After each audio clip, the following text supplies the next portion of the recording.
Are you having a hard time getting your kiddos clean? Hi, and welcome back to Supermom Knows Best. I'm Erin. Today we're going to talk a little bit about hygiene. I see on Facebook where a lot of parents complain about having a hard time getting their kiddos to agree to showers or a bath at night. I see this mainly amongst kiddos that are in the autism spectrum.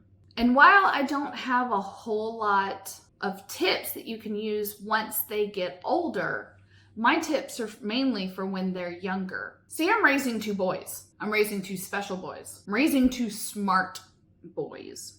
So it has made me wish sometimes that my kids were stupid, because stupid children will just do what their parents say. Mine won't. Mine have to question everything and see what my logic is. And why would I ask them to do such a crazy thing? See, a dumb kid would just say, okay, mom, and do it.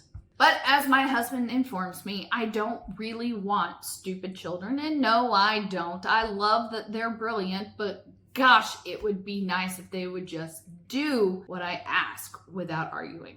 One of the things I used to do when mine were little, I'm talking toddler age. Back then, I was a stay-at-home mom. It was just the three of us for the majority of the day, 5 days a week, while my husband was hard at work.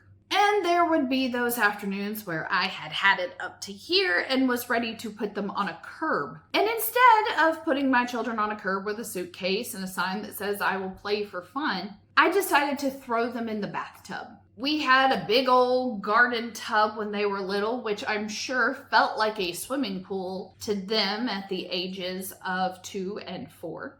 And I would fill it up with bubble bath soap and let them hang out for the afternoon in the bathtub and the bubbles. We'd blow bubbles, make bubble beards, make bubble mohawks. We'd have bubble snowball fights. My kids learned to be water babies in that bathtub. I showed them how one side of the tub kind of slanted and you could turn it into a slide. Yes, I am a cool, fun mom that taught their kids to slide into a bathtub. But when they're tearing up your house and you're just desperate for adult conversation, you'll let them do just about anything. And I was right there supervising the whole time. So while I taught them to love bath time and playing and bubbles and all of that when they were younger, as they got older, I taught them there were certain things that we got done in the process of getting dressed and ready in the morning. When I noticed that they started to smell at the ages of 9 and 10, I immediately made them start using deodorant. There is a challenge to find safe deodorant for kids that young, and especially since mine have incredibly sensitive skin, I had to do a little bit of research and a little bit of looking, but I found some natural deodorant that would help while they were starting to get into their tween years. I automatically told them that if you're leaving the house, now hanging out and playing in the house, that's a different story, but leaving the house, your hair must be fixed, which means there must be a hairbrush that runs through it. Your teeth must be brushed and you must put on deodorant. And they started that at about the age of 9. Before that, it was just getting your hair done and brushing your teeth. And you had to make sure that you, of course, had clothes on and socks and shoes. I made this part of their checklist to where this became second nature. It's not up for debate. I gave them no option. The only time they get an option to not do their hair is when we're just hanging out around the house. We have our lovely pajama weekends to where I don't care if you just take a shower at night and put on more clean pajamas. We have been known to do that for an entire weekend or an extended school break.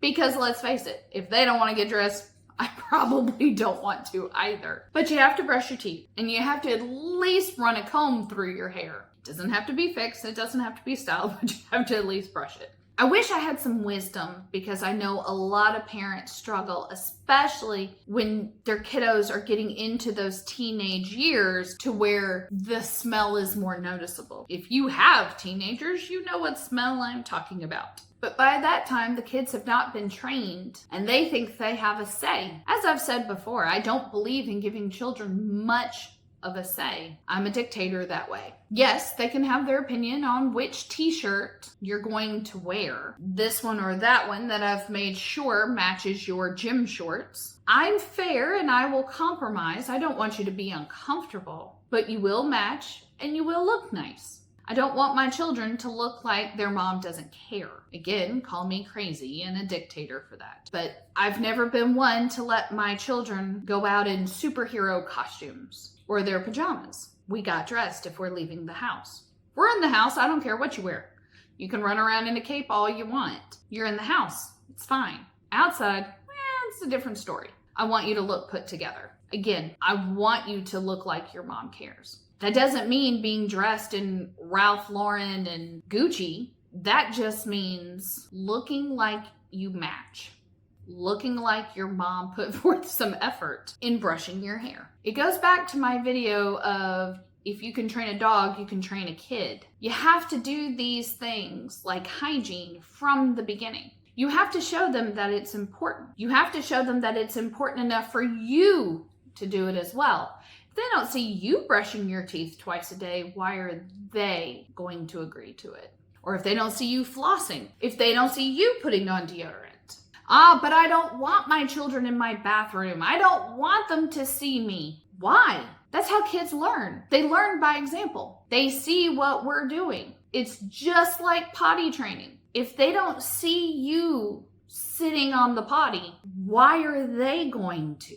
Those little creatures learn from us and they have to see what we're doing to make sure that it's okay for them. As my oldest has gotten even bigger and even older, I'm super proud of him. He has even started using mouthwash. Wasn't anything I really told him to do. I did recommend it, but I told him he didn't have to as long as he brushed his teeth well. But he has figured out that he really doesn't like stinky breath and he wants to make sure to use mouthwash. And he does it right as he is walking out the door to head off to school every morning. Again, that's something he figured out that he wanted to do. He's also starting to wear cologne. Again, his choice. My thing was, I just want you wearing deodorant.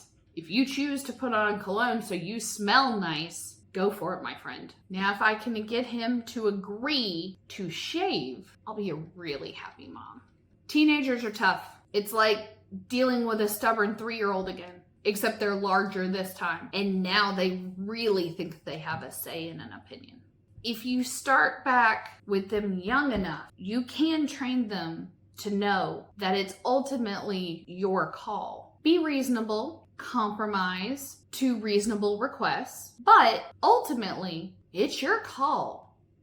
You're buying the clothes, you're buying the food, you're buying the hygiene products, you're paying the water bill, the electric bill.